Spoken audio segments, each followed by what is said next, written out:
This is DeShawn Williams, and this is my why.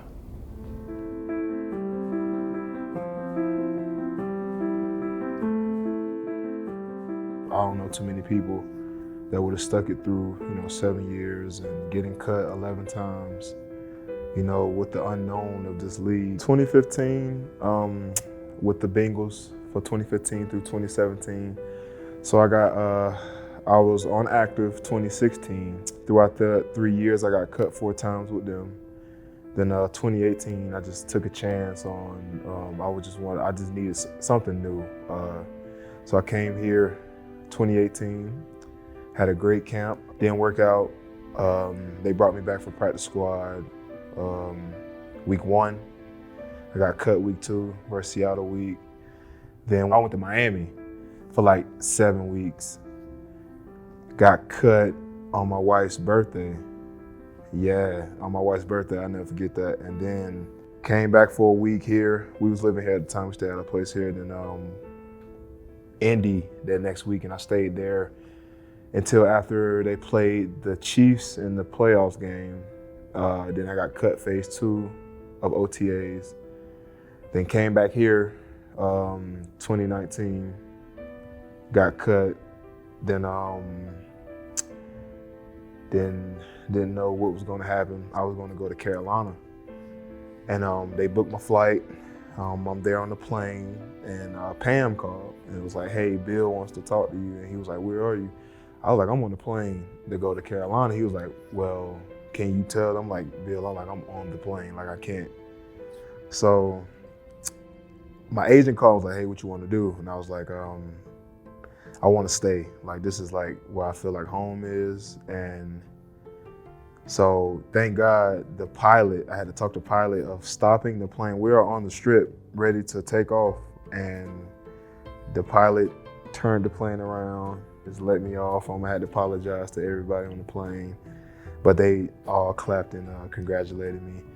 Then I signed there and got cut. And then 2020, I didn't know. I did camp, got cut. Then the unknown, COVID hit. I didn't know what was gonna happen. And then Bill called me one more time, and then came back. Then week 2.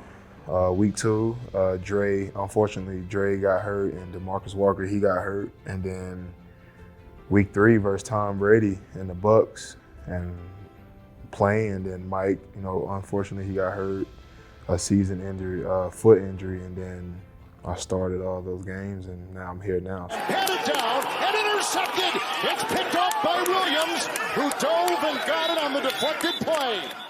We know this game, anybody can be cut any given time, but just to finally take a deep breath and just not have to worry about all right, they can pull this move, or my number could be called getting cut. It don't feel like, I won't say I'm traumatized, but it's you get cut so many times and something gonna happen, but now this is the first year, not saying nothing can happen, but Lord willing, it's you can just lock in on one team and give it your all. It's constantly being told you're not good enough, and then to constantly, kind of fight back and tell the world I know I'm good enough, and then to finally get rewarded with the 53-man roster, it's huge. How good you are, don't let anyone tell you different. And a lot of times it just takes, your chance. I think the world's got to see how versatile and how good DeShawn actually is. And so, I just really think that, it's all about, taking advantage of your chance. If you have guys that aren't real hard workers and stuff, I'm not much for those type guys. I like guys that are going to work as hard as you can work, to try to get better, because that's the whole key. You got to get better. You got to end up working and end up improving. And that's exactly what, he did.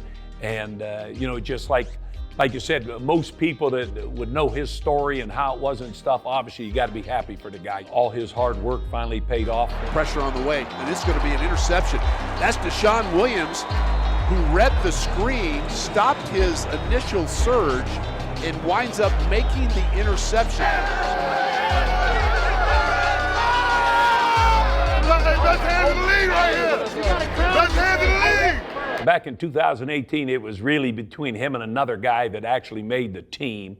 So they were really close. And I like the guy. You know, I mean, I like people that end up working hard, and that's what he does. So last year we were short. You know, I had talked to him during the offseason, and it didn't work out that we could get him signed. And we were short of plan. I said, hey, we need to get DeShawn back. And, you know, so they said, okay, give him a call. And I called him up, and, you know, he came, and I'm, you know, really happy that it worked out. You know, with DeShawn, I think the biggest thing is, you know, he comes to practice every day ready to work. You know, all out effort, you know, chasing after the ball, you know, constantly causing havoc. And, you know, I think he fell into being one of Bill's favorites just because of his work ethic. And so, you know, and then Bill, you know, he has a way of just pushing you and pushing you and pushing you, if you like it or not, you know, regardless, but he just keep pushing you to be the best you can be, and I think he definitely brought out the best of DeShawn. A lot of people like, dang, you giving Bill so much credit, but what about you? Yeah, I did the work, but he did some things behind the scenes that I couldn't do. Like he told me, he was banging on the door for me each and every day, like, y'all have to bring DeShawn back. And the thing about Bill, he's been coaching for 40 plus years, so he knows talent. So for him to do that towards me, it's like he, like a little joke he says, he called me and Malik like the stepchilds. Like he's like, y'all not the tallest, you're not the biggest, but y'all just make plays. Like you don't fit the eye test, but you just make plays. So that's what all this game is about. If you can make plays, and for him to acknowledge me is special, man. He, like I tell him, he's the GOAT of D-line coaches, man, and his resume speaks for itself. Like he gets people paid. So for me, I just feel like I'm honored for him to take the time and the energy and the minutes out of his time to vouch for me like that. I think it speaks a lot of, you know, about his support system, but then also just, you know, just resilience of never giving up over and over and over again, and no matter what they tell you. I think that's what a lot changed when I feel like it wasn't about me no more. First and foremost, I put my faith first, family, then football. And then to get that news, that's when it clicked during camp. It's like, okay, you're not just doing this, you have a wife that's dependent on you. And now you gotta prepare yourself, because our child is gonna look up and be like, okay, I need to provide. So I think that changed so much of me each and every day. Like when I'm not feeling good, or I don't want to practice, or I don't want to get up, that I have that in my mind. Like I have my wife and I have my child. You know, I have my city back home, Central South Carolina. They're so proud of me.